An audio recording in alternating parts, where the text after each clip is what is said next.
बिस्मिल्लाहिर्रहमानिर्रहीम। अस्सलामु अलैकुम वरहमतुल्लाहि वबरकातुहू।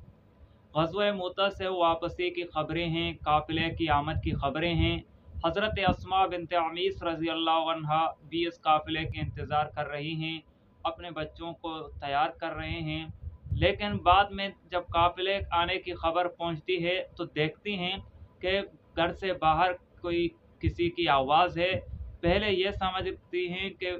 मेरे हमसफ़र रफ़ीक हिजरत मेरे शोहर हज़रत जाफ़र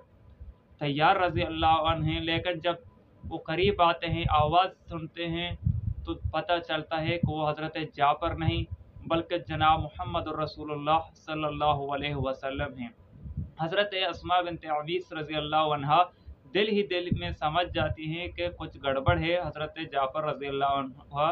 अन्हु नहीं है और आप सल्लल्लाहु अलैहि वसल्लम मेरे दर पे आए हैं, तो यकीनन कोई गड़बड़ है। बाद में इत्तला होती है, राज जब ज़ाहिर हो, हकीकत का पता चलती है, तो ये मालूम होता है कि हज़रत जाफ़र रज़ी अल्लाह अन्हु शहीद हुए हैं। लेकिन हज़रत जाफ़र रज़ी अल्लाह अन्हु की शहादत के बाद हज़रत अस्मा बिन्त अमीस रज़ी अल्लाह अन्हा जब बेवा होती हैं, तो उसके बेवा होने के बाद जनाब हज़रत अबू बकर सिद्दीक़ रज़ी अल्लाह अन्हु उससे शादी करते हैं। एक बेवा को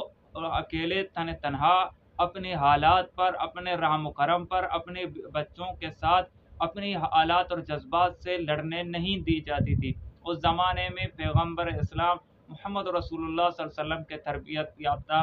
सिपाही, तरबियत याफ्ता शागिर्द वो इस तरह नहीं होने देते कि एक बेवा अपने बच्चों के साथ दर्द व अलम और गम और रंज के साथ ज़िंदगी गुजारे। फ़ौरन हज़रत अबू बकर सिद्दीक़ खलीफ़े दोम हज़रत रज़ी अल्लाह अन्हु ने हज़रत अस्मा बिन्त अमीस रज़ी अल्लाह अन्हा से शादी की। आपकी शादी करने के बाद जब हज़रत अबू बकर सिद्दीक़ रज़ी अल्लाह अन्हु शहीद वफ़ात पाते हैं, तो आप रज़ी अल्लाह अन्हु के इंतकाल के बाद हज़रत अली शेर हुदा फ़ातिह खैबर अबू तुराब हज़रत अली रज़ी अल्लाह अन्हु उससे शादी कर लेते हैं। यानी एक दफ़ा बेवा होने के बाद जब दूसरी दफ़ा बेवा होती हैं, तो फिर भी उससे सहाबा शादियाँ करते हैं, उनको अपने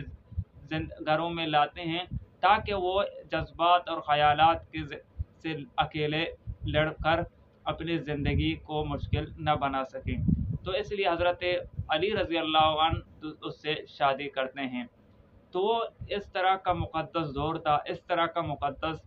हालात थे कि वो उन्हें तन्हा नहीं छोड़ते थे, जिससे ये होता था कि उनके दर्द व गम, उनके हालात व ख़यालात में भी कमी आती, वो ज़िंदगी की खुशियों से मायूस नहीं होते और इसी तरह उनके लिए ये इतना बड़ा मसला नहीं था जिस तरह आज है। इसी तरह एक और वाक़या हम देख लें, हज़रत आतिका रज़ी अल्लाह अन्हा जो हज़रत अब्दुल्लाह बिन अबू बकर रज़ी अल्लाह अन्हु की बीवी थी,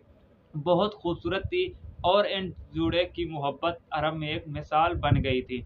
तो इसी तरह जब हज़रत अब्दुल्लाह बिन अबू बकर के बाद जब बेवा हो गई, तो इससे हज़रत उमर रज़ी अल्लाह अन्हु ने शादी की। हज़रत उमर रज़ी अल्लाह तआला अन्हु की शहादत के बाद अशरे मुबशरा में से हज़रत ज़ुबैर बिन अव्वाम रज़ी अल्लाह अन्हु ने गालिबन उससे शादी की। तो इसी तरह ये शुहदा की ज़ौजा के नाम से मशहूर हो गई कि ये ज़ौजत शुहदा हैं। तो इस लेकिन उन्हें तन्हा नहीं छोड़ा गया। ये वो नबी करीम सल्लल्लाहु अलैहि वसल्लम के तरबियत याफ्ता सिपाही थे, तरबियत याफ्ता शागिर्द थे। तो उस ज़माने में बेवा को तन्हा नहीं छोड़ते थे, वो उसके दर्द व गम में साथ होते थे, उसके हालात व जज्बात में साथ होते थे, उसके 3 बच्चों पर बाप जैसे शफ़क़त रखते थे, उन पर खर्च करते थे, उनकी कफ़ालत करते थे, उन्हें अपना बेटा बनाते थे और बेटा समझते थे और बिल्कुल अपने बेटों जैसा सलूक करते थे। तो इससे वो हालात में घबराते नहीं थे, इस वजह से वो जो है ना दरबदर नहीं होते थे, उन्हें हालात और ख़यालात की जंग लड़ने नहीं पड़ती थी। लेकिन दूसरी तरफ आज का मुआशरा है, दूसरी तरफ ये आज का बदकिस्मत बेवा है जो एक दफ़ा अगर उसकी शादी का साल भी पूरा ना हो, अगर उसकी शादी के 6 महीने भी ना गुजरें, अगर उसका शौहर खुदा न खास्ता इंतकाल कर जाए, तो उसको फिर कोई देखता भी नहीं, उसे ऐब समझा जाता है उससे शादी करना, उसे मनहूस समझा जाता है और उसे अपने हाल पर छोड़ दिया जाता है कि वो इसी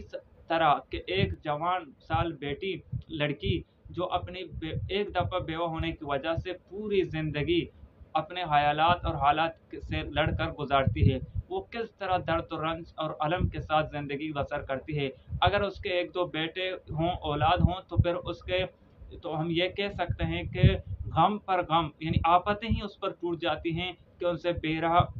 घरम छोड़ दिया जाता है, उसे अपने हालात पर छोड़ दिया जाता है, कोई उससे पूछता तक नहीं कि किस तरह की ज़िंदगी गुजारती है, वो किस हालत से गुजरती है, उससे कोई फ़र्क नहीं पड़ता, कोई उस तरफ देखता भी नहीं। तो ये एक ऐसा ज़ालिमाना प्रोफेशन है या एक ऐसा ज़ालिमाना रस्म है कि इससे उन बेवाओं के जो उन पर हालात आते हैं, उनके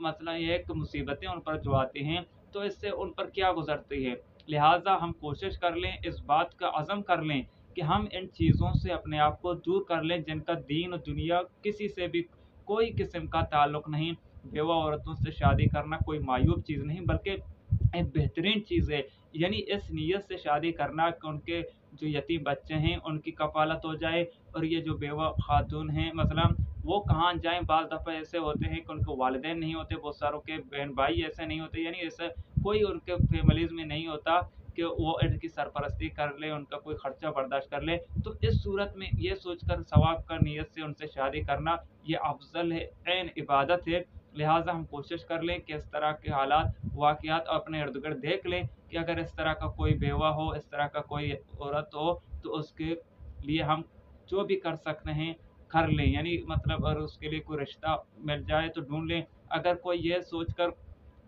मसलन शादी नहीं करना चाहता कि बेवा है, तो इसको हम बता दें, उसको समझा दें कि ये चीज़ गलत है, इसकी कोई हकीकत नहीं, ये सिर्फ़ हमारी जहालत ही की वजह से है। नबी करीम सल्लल्लाहु अलैहि वसल्लम के ज़माने में उसके तरबियत याफ़्ता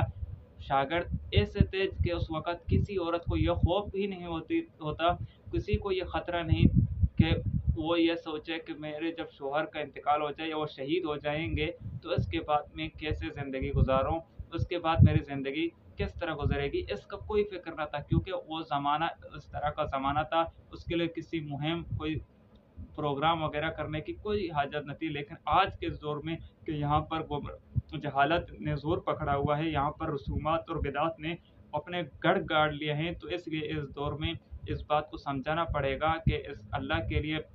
खुदा के लिए कि इस तरह के ज़ालिमाना और जाबराना रसूमात से हटें और जो अल्लाह और रसूल को पसंद हो, जो दुनिया का फ़ायदा हो उसको इख्तियार कर लें। इसमें हम सब की भलाई है, सबका खैर है, तो कोशिश कर लें कि इस तरह की चीज़ों को पैगाम को आगे भेज दें, आगे शेयर कर लें ताकि अगर हमारी वजह से किसी एक की समझ में आए, कोई एक भी ऐसा निकले जो हमारी इस बात को समझ सके और वो इस बात को समझ सके कि इसकी हकीकत क्या है, तो इंशाअल्लाह इसमें मेरी और आप सब की कामयाबी है। कोशिश करें अल्लाह ताला हमें दीन की समझ अता फ़रमाए और ऐसे गलत रसूमात, शुबहात और बिदअत से हमारी